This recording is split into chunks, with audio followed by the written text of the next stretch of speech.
আসসালামু আলাইকুম প্রিয় দর্শক, অনেক দিন পর আপনাদের সাথে আজকে একটা নতুন একটা রেসিপি শেয়ার করব। এটা হচ্ছে ওটস খিচুড়ি। তো আমি কিভাবে ওটস খিচুড়ি রান্না করি এইটাই আপনাদের সাথে শেয়ার করব। তো প্রথমে আমি সরিষার তেল দিয়ে দিলাম। এর পরবর্তীতে আমি দেব এই যে গার্লিক চপ। তো গার্লিক বলতে রসুন, এই রসুন চপ পরিমাণ মতো। আসলে আমি এখানে 1.5 থেকে 2 কেজির মতো রান্না করতেছি, ওই পরিমাণে দিছি। আপনারা বাসায় অল্প রান্না করলে অল্প পরিমাণে দিবেন। এরপরে আমি দিয়ে দিছি অনিয়ন চপ, যেটা পেঁয়াজের পরে দিয়ে দিচ্ছি আমি 1 চামচের মতো আদা রসুন। এর ভিতরে আমি দিয়ে দিলাম হলুদের গুঁড়া, অল্প করে হলুদের গুঁড়া। আর এরপর আমি একটু পানি দিয়ে নিছি যাতে মশলাগুলো পুইরা না যায়, যার কারণে আমি অল্প পরিমাণ পানি দিছি। এখন দেব এই যে ধনিয়ার গুঁড়া।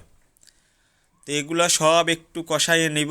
আর অল্প পরিমাণে ড্রাই চিলি, আপনারা চাইলে ড্রাই চিলি নিতেও পারেন অথবা কাঁচামরিচ দিয়ে দিতে পারেন। কাঁচামরিচ দিলে সবচেয়ে ভালো।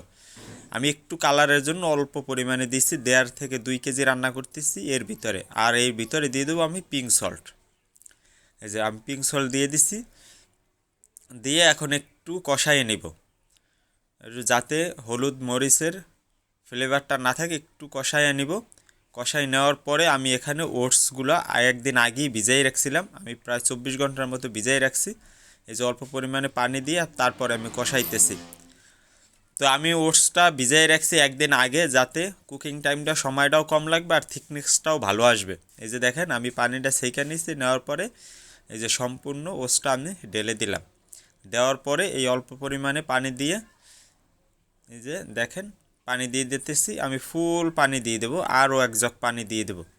তো পানির আসলে কোনো পরিমাপ নাই, কারণ এখানে আপনি এটা ড্রাই হবে না, ঝরঝরা হবে না। এটা বসা খিচুড়ি এইটা হবে।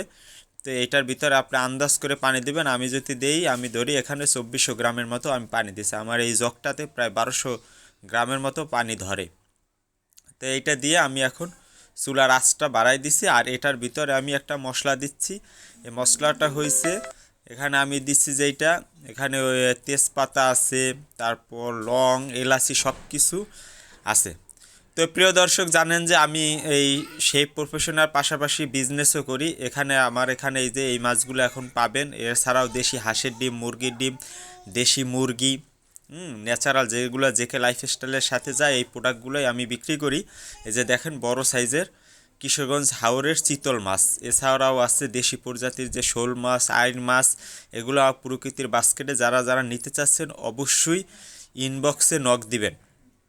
রেডি টু কুক পাবেন এগুলা। কিশোরগঞ্জ হাওরের পুঁটি মাছ, তারাবাইং মাছ এগুলা পাবেন। তো দেন আমি এই যে চুলার আঁচটা মিডিয়ামে রাখছি। এখন পানিটা একবারে যখন ঠিক হয়ে আসবে, দেন আমি এই সবজিগুলো দিয়ে দেবো। এখানে আমি 3 কালার ক্যাপসিকাম নিছি, সাথে গাজর নিছি। এইটাই আমি দিয়ে একটু নাড়া দিয়ে চুলার আঁচটা বন্ধ করে রাখবো, আর জ্বালাবো না। সেক্ষেত্রে সবজির পুষ্টিগুণটা ঠিক থাকবে। আপনারা যে সবজি অনেক আগেই দেন, সেক্ষেত্রে সবজির পুষ্টিগুণটা থাকবে না। এই যে দেখেন 3 কালার ক্যাপসিকাম, এই সবজিগুলোই দিয়ে দেবো লাস্টে। তো এইটাই আজকের আমার রেসিপি।